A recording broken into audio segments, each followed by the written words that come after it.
I'm sorry you guys had to witness that. This disgusting representation of my craziness.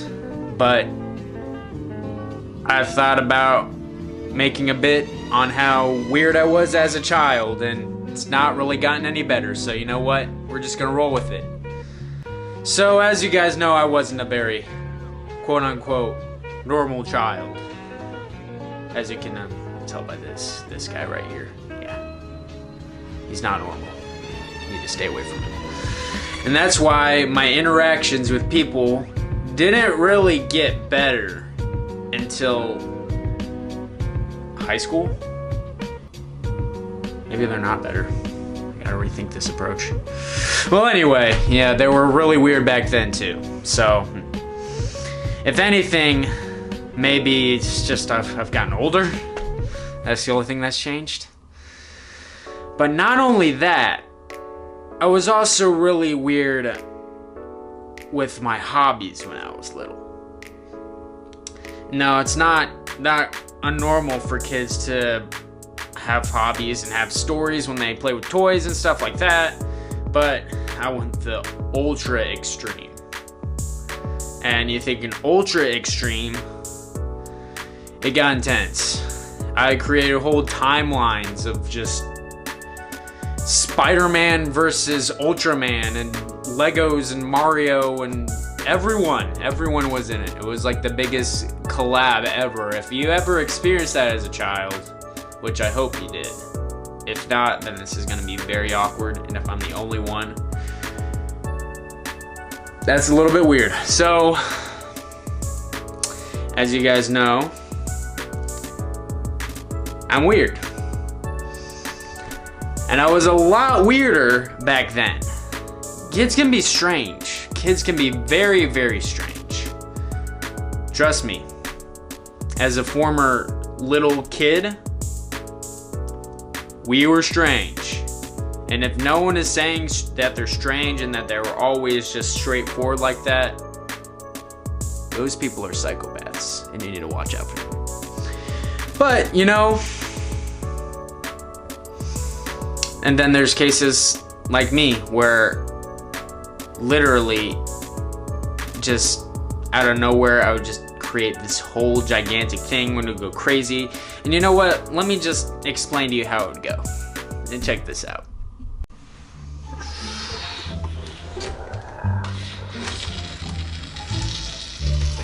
Time to eat. But, Mother, I am almost done with this story. It doesn't matter if you're almost done with the story. You need to come down and wash up or you're gonna get a whooping. Of all times, it had to be right now. I was almost getting to the good part too, but it looks like I'll have to continue this. Or maybe I can stay up here. No, I can't. You know what Mom said, I'll get a whooping.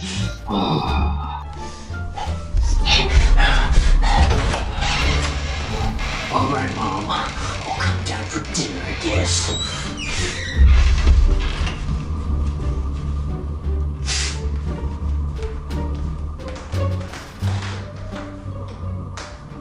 As you can tell, it did not happen like that.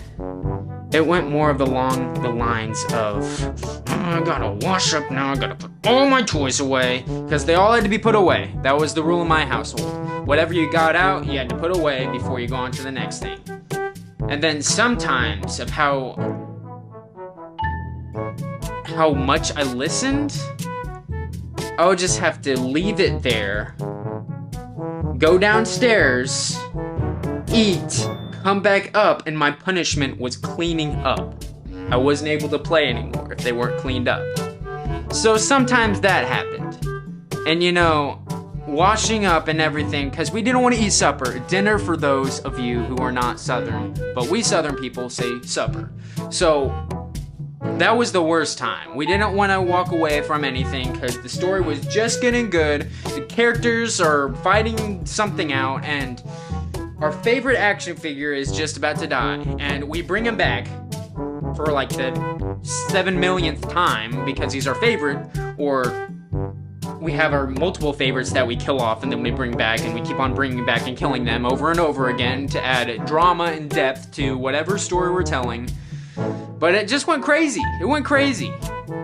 We weren't all there when we were little kids, but that's okay. Kids, a lot of kids play. A lot of kids play with toys. And that was the part with toys that I had. And everything was crazy and good and everything until you got kind of too old for that. And really, there's another habit that I had that didn't stop. Sometimes it still pops up at nights. But it really didn't really stop until like my senior year of high school, which is really weird. Looking back on that now, it's just like 2 years ago. But it really didn't stop then. So as we're done shifting through the toy aisle over here and looking back on toys, I'm gonna tell you about another hobby I had. Check this out. Are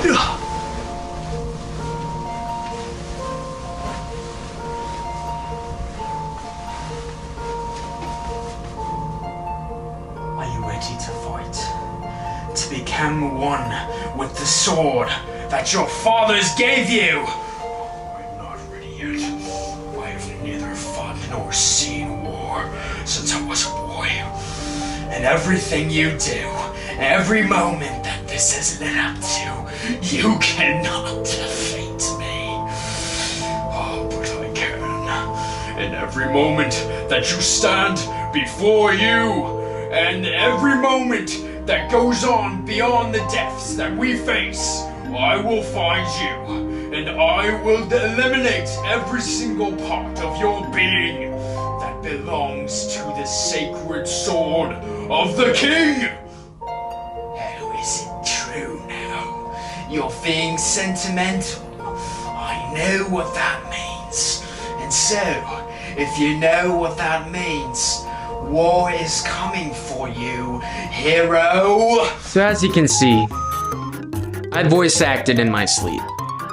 I would always have a hero versus a villain in this clashing story of good versus evil. There would always be a villain that sounded like this. And there would always be another stoic hero that sounded like this. And then there would be a cool guy that sounded like this. And then also a cool guy that sounded like this. It would be crazy, okay? Think of a voice in your head. I probably thought of a way to put that into a story somewhere. Make up a character out of my mind, or just a drawing that I did that day, or an action figure that I was having fun with. And think of a story like that.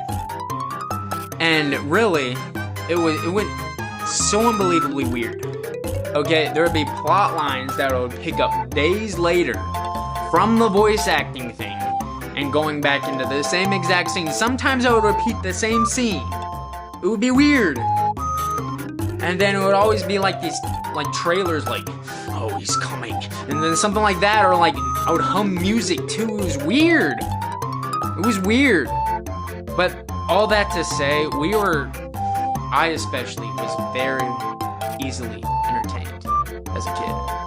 I would literally even go up to the faucet, put my hand out, and then put my hand out like this under the faucet so I could see the water go through my fingers like that, like how they usually do. So it looked like I was water bending or something. And then of course the whole generic thing of raindrops, seeing which one won, the parkour guy outside.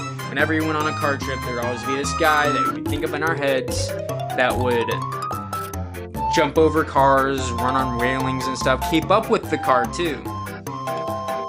And it was so easy to entertain ourselves, especially for me. I know some kids nowadays aren't entertained unless they have a phone in front of their faces. Which is here we get into the more sentimental part of the video. We're not always going to be kids. You gotta grow up at some point, but you don't always have to grow up too fast. Yes, there are responsibilities we have as adults that we're supposed to contribute, and it's good to contribute. It's good to work. That's not what I'm saying. But all the kids, myself included, I wanted to grow up so fast because I thought being an adult was so cool. But I have a feeling when we get to a certain point, and I've seen it happen with myself and many other people, is that we long for the days when we were younger, where we had ability to not care about anything else and just have fun. A carefree world. But we don't live in a carefree world. You gotta contribute to something or you're not gonna be able to survive.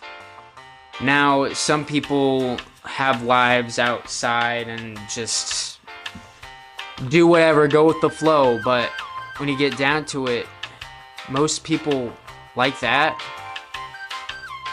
they don't really understand what it means to go through something. And life isn't going to be always so easy. There's going to be hard things. There's going to be trials. There's going to be things that happen in your life where you have to grow up. And that's an unfortunate part of life because we live in a fallen world. But that all to say, going back to John 3:16, one of the most easily quoted verses in the Bible, one of the most taken out of context verses. And it says, "For God so loved the world that he gave his only begotten Son, that whosoever believes in him should not perish but have everlasting life."